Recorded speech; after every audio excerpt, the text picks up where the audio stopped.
We have, for the various framework materials, we use Ivoclar and Vita for different things.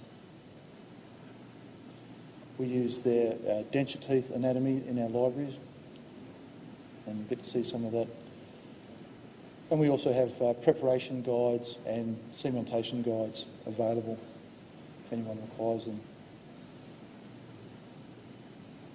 Okay, I'll do. Are there any questions? No? Yes, Bob.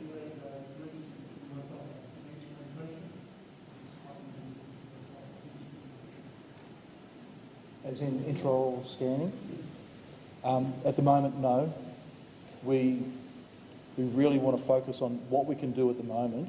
That's our main focus. That's why the customers invest in the system, for what it can actually do at the moment. At the moment, we can't do intraoral scanning. Is it something that we're looking at? Yes, of course we are.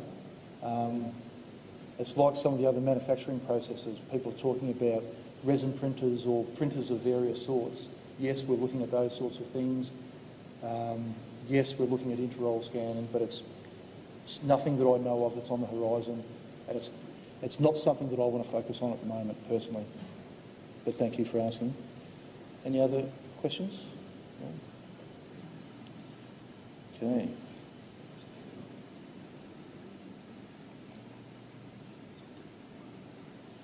So what I want to show is this, it's just a little video of what, so you can see the scanner, because I couldn't bring the scanner out, and you can see what it actually does. Ah. Bar overdenture. Mount the reference jig on the base model holder. Fasten the locking screw on the jig and ensure that it is tightened securely.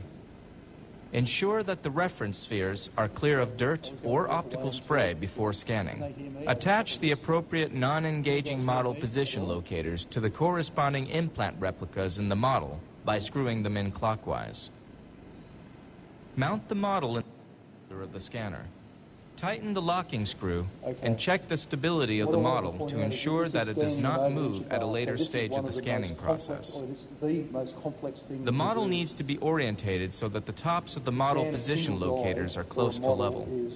Turn the black dial under the model holder to lock into position. Left-click on the Scan button in the NobelProcera software. Start by filling out the case information.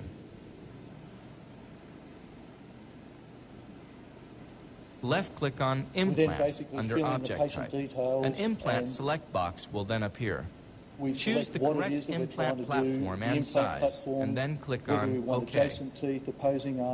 Select the implant positions in the tooth chart that represents the correct tooth positions on your model by left-clicking with your mouse. If there are additional implant types present on the model, these will need to be selected. Left-click and the implant select box will then reappear. So you can go to multiple implant Choose the types correct on implant platform and size, and then click on OK. Once all the implant positions have been placed on the tooth chart, the next step is to establish the bar span. Left-click on Bar. Left-click on the tooth posterior to the first implant on the tooth chart. While holding the left mouse button down, drag the bar through to the tooth in the posterior position of the last implant. Releasing the left mouse button at this point will place a bar in the tooth chart over the top of the implants. Once the bar has been placed on the tooth chart, the next step is to establish the diagnostic scan. Left-click on Diagnostic under Object Type. Left-click on the most posterior tooth in the quadrant that corresponds with the diagnostic. While holding the left mouse button down, drag the diagnostic through to the most distal tooth in the other quadrant.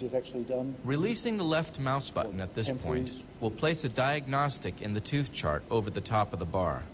Once the scan model has been set up to the scan, the first stage is to scan the model position locators. Left-click on Implant Locator in the Scan Manager list located to the top right-hand corner of the screen. A series of 3 small transparent circles accompanied by So what we just do now is we position the scan area. It's a circle in this case. Sometimes it's circles, it's squares, it's rectangles. It depends on what you're trying to scan. But you position that over the positioning locators, and then you scan that. Then you go to the model, then you put the denture on and you scan that. So that's basically what the process is, but that's what I wanted to point out. So the scanner captures the information like that, and if that's okay, I'll just leave it at there before anyone falls asleep. And once again, it's a good time for questions if there are any. Bob, can't help out.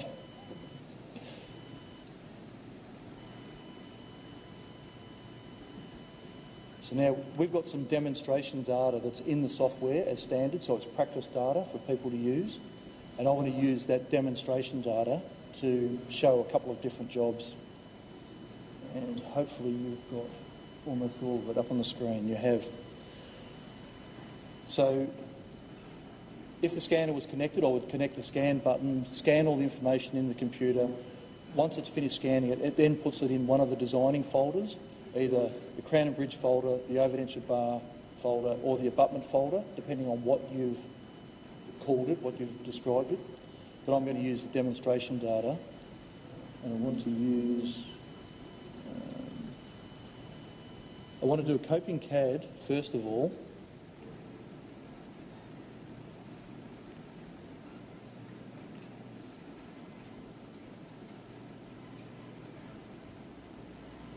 So when we can scan either one job at a time, or we can scan up to 12 at the one time.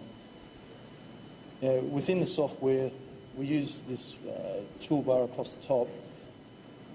The coloured icon is the logical next step in the process. The semi-transparent icon is an option that's available at this stage, and all of these transparent icons are not options that are available for this process at this stage. But basically what it's asking for is insertion access, or the path of insertion. It wants to, just to see that we've put it straight in the scanner, basically. But if we haven't, you can modify it, just right-click, rotate it around and say from view, or modify the path of insertion. If we're happy with that, we left-click on to confirm and move on to the next step in the process. The next step in the process is to orientate the lingual. If there are adjacent teeth, it'll put it in the right position. Otherwise, it's just so we know where the mesial and distal and buccal is. Once again, we left-click to confirm that and move on to the next step. The next step is the margin. It will automatically place a margin, a suggested or a proposed margin for us. I can see by the skirt here that that's going down into an undercut.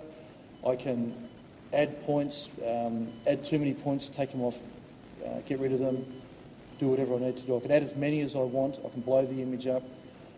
I've got a two-dimensional cross-sectional view of the margin so that I can see that it's going down into an undercut or not.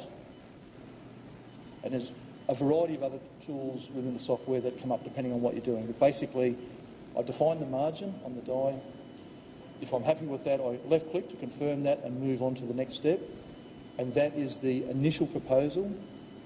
This material is alumina. So it's alumina material. That's basically a point, it's a 0.6.